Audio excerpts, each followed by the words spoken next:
अस्सलाम वालेकुम क्लास। बेटा क्या हाल चाल आप सबका। नो बेटा, आपका सीजीएस शुरू करना था आज मैंने रिवीजन में। तो सीजीएस के लिए आपने थोड़ी थ्योरी पढ़नी है पहले। जब आप बुक खोलेंगे तो ऊपर थोड़ा सा लिखा होगा इंट्रोडक्शन के अंदर भी, और फिर आ जाएगा नेट इनकम।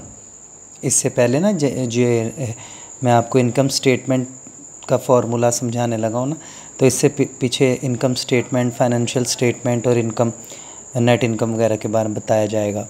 तो वो एक बार ज़रूर पढ़ना है, क्योंकि अगर जिस तरह के हम सुन रहे हैं कि आपके जो पेपर्स हैं वो एमसीक्यूज़ वाइज आ जाएंगे, तो वो कोई इशू नहीं है।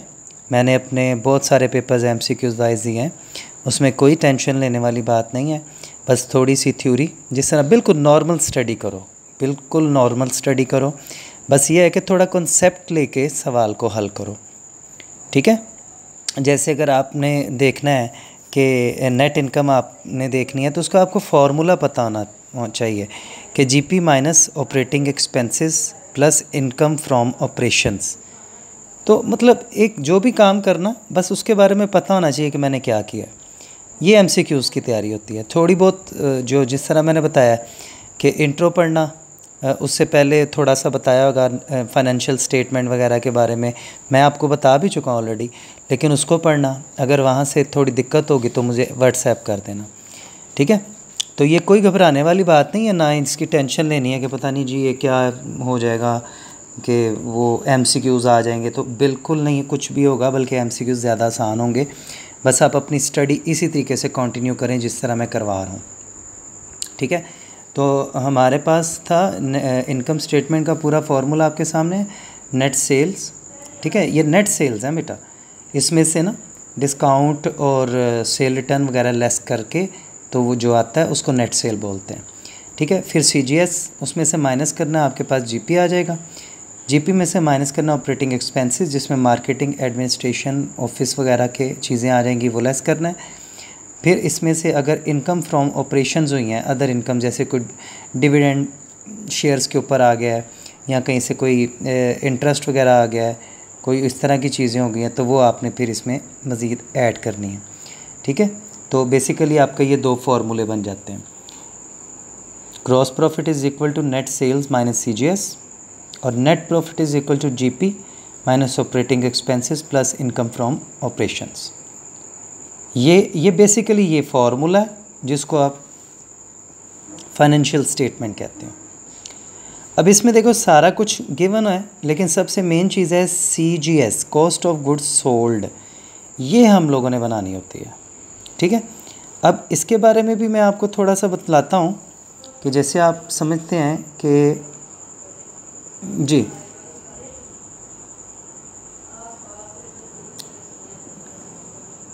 ये ऊपर लिखा भी हुआ है CGS, basically cost of goods sold. बड़ी सिंपल सी एक बात है कि आप भी जानते हैं कि ये बेसिकली सीजीएस के अंदर एक पूरी ना डिटेल होती है कि जो चीज़ आपने बनाई है उसकी टोटल कॉस्ट कितनी है। अब आपको पता है कि कॉस्टिंग के अंदर सबसे ज़रूरी 3 हेड्स होते हैं, जिसको मटेरियल, लेबर और एफओएच कहते हैं, ठीक है। तो सीजीएस में भी बेसिकली हम मटेरियल, लेबर और एफएच के हवाले से ही एक डिटेल प्रोवाइड करते हैं, जिससे बिल्कुल अंदाज़ा हो जाता है कि इस चीज़ की कॉस्ट प्राइस इतनी है। जैसे ये पेन है, तो ये पेन अगर मार्केट में 20 रुपये का मिल रहा है, तो कंपनी ने 20 का ही तो ना बनाया होगा। कंपनी ने पता नहीं है 10 का बनाया, 8 का बनाया, 6 का बनाया। तो जितने का बनाया ना कंपनी ने, वो उसकी कॉस्ट होती है। तो ये सीजीएस जो है वो बेसिकली कॉस्ट डिटेल होती है, ठीक है। अब इसका फार्मूला मैं मोटे मोटे लफ्ज़ों में बता देता हूँ, क्योंकि ये आपने पहले भी किया होगा, ठीक है। मैं सिर्फ आज रिपीट करवा रहा हूँ आपको। तो सबसे पहले जी डायरेक्ट मटेरियल। डायरेक्ट मटेरियल किसके बराबर होते हैं? Direct material is equal to opening material add purchases less closing material. याद रखिएगा, लेस क्लोजिंग मटेरियल, ठीक हो गया। ये निकल आएगा आपके पास टोटल मटेरियल।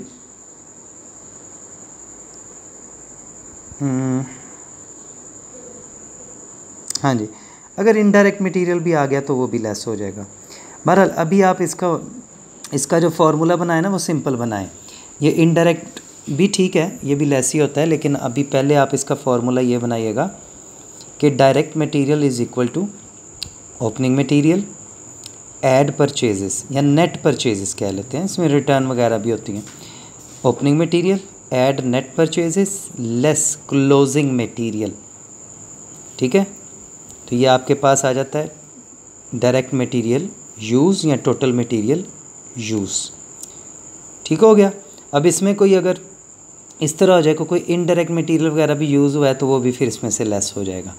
तो बेसिकली वो फार्मूला जो मैंने पहले बोला, आपके पास इसके रजिस्टर्स होंगे, ठीक है, आपने पहले ये बनाए भी होंगे, लेकिन मैंने फिर भी बोल दिया है कि डायरेक्ट मटेरियल यूज़ का फार्मूला आता है opening material add purchases less closing material, ठीक है। बिल्कुल ये इलिस्ट्रेशन है, आपको मैं पेज नंबर दिखा देता हूँ। ये पेज नंबर है आपका 142, पहली इलिस्ट्रेशन जो है CGS की, मैं वहीं से समझा रहा हूँ आपको फार्मूलाज, ठीक है। फिर ये आ जाता है जी cost of direct material use, ठीक है।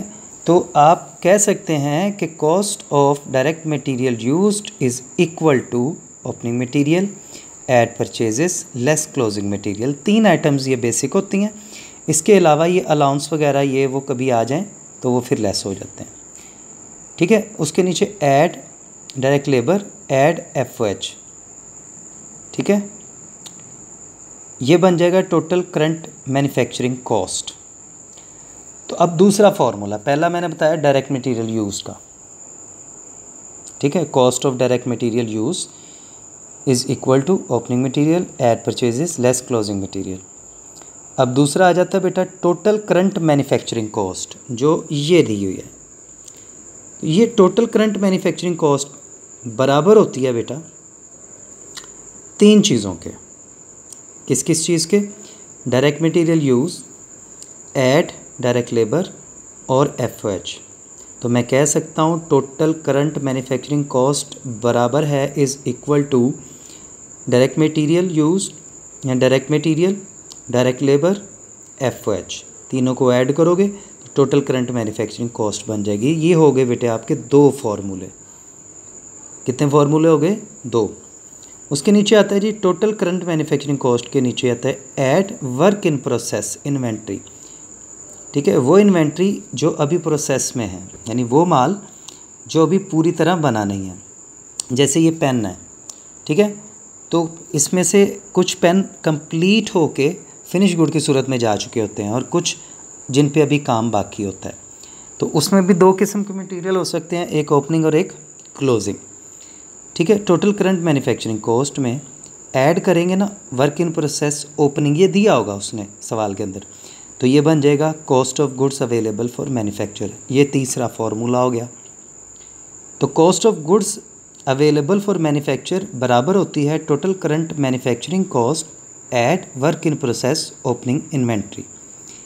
3 फार्मूले हो गए। फिर इसमें से लेस करना है बेटे आपने, जो आपका cost of goods available for manufacturing आएगा, इसमें से लेस करना है closing work in process inventory को। जैसे आप इसे लेस करेंगे तो ये बन जाएगा कॉस्ट ऑफ गुड्स मैन्युफैक्चर्ड, एक और फार्मूला बन गया, ठीक है। इसी तरीके से इसमें ऐड करना है फिनिश गुड इन्वेंट्री, ये cost of goods available for cell बन जाएगा, और इसमें से लेस करना है फिनिश गुड इन्वेंट्री, ये CGS बन जाएगा आपके। अभी मैं आपको इसके अंदर बहुत कॉम्प्लिकेशंस में नहीं डाल रहा, हर एक चीज़ के साथ। जैसे टोटल करंट मैन्युफैक्चरिंग कॉस्ट, ये एक फार्मूला हो गया। Cost of goods available for manufacturing दूसरा formula, cost of goods manufacture formula हो गया, cost of goods available for sale formula हो गया, CGS फार्मूला हो गया। तो इन सारे फार्मूलों को पेज पर इसी तरीके से लिखें, ठीक है, जैसे मैंने अभी बताया आपको, ठीक है। डायरेक्ट मटेरियल, अगर मेरे से कोई पूछे ये क्या है, तो मैं कहूँगा direct material is equal to opening material add net purchases less closing material, बन गया फार्मूला। इसी तरह अगर आपसे कोई पूछे टोटल करंट मैन्युफैक्चरिंग कॉस्ट, तो आप कहना ये बराबर होती है direct material add direct labour add FOH,